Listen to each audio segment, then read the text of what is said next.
मेरी आवाज़ कांप रही थी, लेकिन मैंने खुद को संभालने की कोशिश की। येटी ने एक गहरी दहाड़ लगाई, जिससे पूरा जंगल गूंज उठा। मेरे पैरों तले जमीन खिसक गई, लेकिन तभी मैंने उसकी आंखों में देखा वही नमी जो मैंने आखिरी बार अर्जुन की आंखों में देखी थी। अर्जुन, मैंने फुसफुसाते हुए कहा। तभी येटी ने एक पल के लिए मुझे देखा, फिर अपना हाथ आगे किया, जैसे कह रहा हो, जाओ, चले जाओ यहाँ से। मैंने डर और हिचकिचाहट के साथ कहा, तू अर्जुन है ना?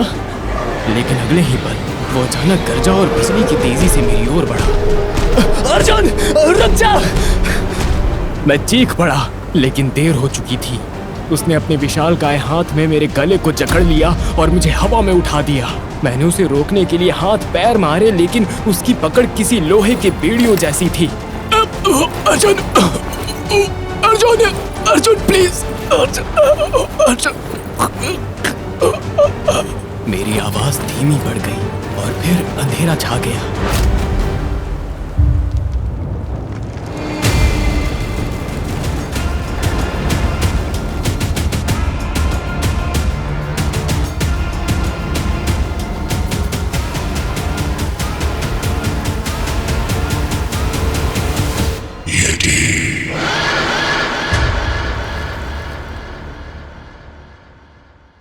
क्या हुआ था पलक तुम लोगों के साथ? बताओ भी, कितनी देर से खामोश हो?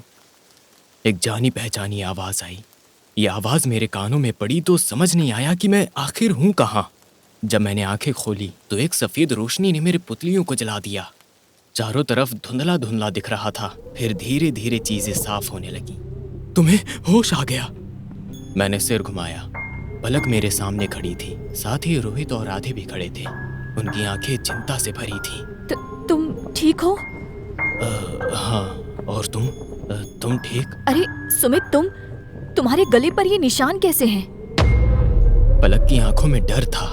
डर तो मैं भी गया था। मैंने धीरे धीरे अपना हाथ गले पे रखा तो दर्द की एक तेज लहर दौड़ गई।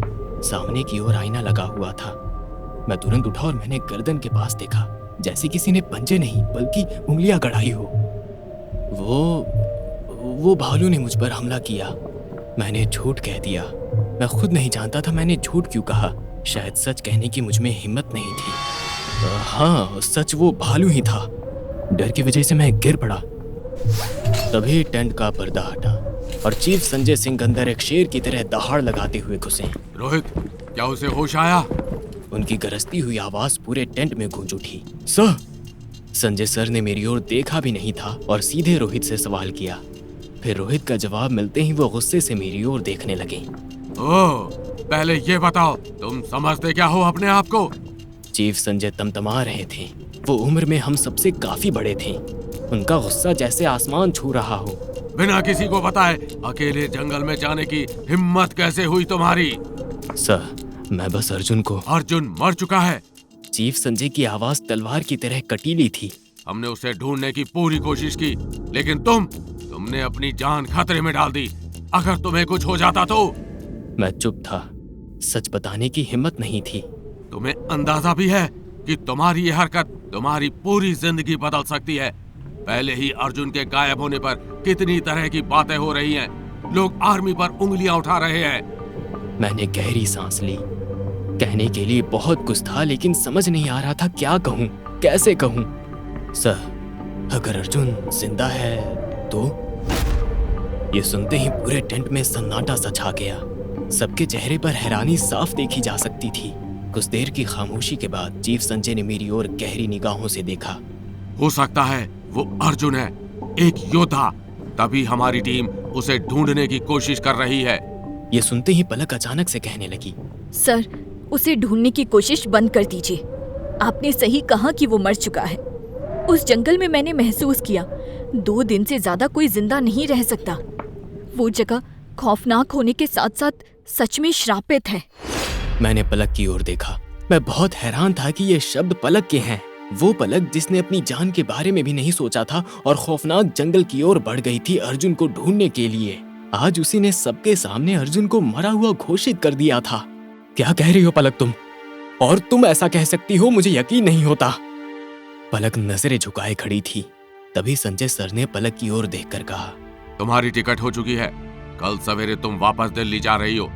उसके बाद तुम्हें जहां भी पोस्टिंग मिलेगी तुम्हें ड्यूटी ज्वाइन करनी होगी। पलक ने धीरे से हाँ में गर्दन हिला दी।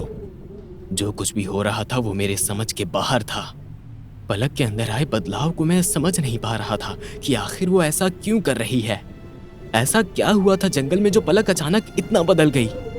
पलक, अपना ध्यान रखना। कभी भी कुछ लगे तुम्हें, किसी भी मदद की जरूरत हो, हम हमेशा तुम्हारे साथ हैं। संजय सर ने आगे बढ़कर पलक के सर पर हाथ रखा और बहुत ही धीमी आवाज में कहा। हमेशा कठोर दिखने वाला व्यक्ति आज एक थका हुआ हारा सा लग रहा था।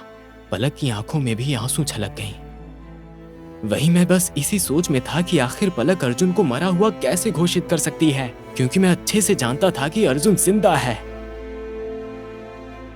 मेरा नाम है निखिल भास्कर, इस कहानी का सूत्रधार, और ये थी येटी एपिसोड 10।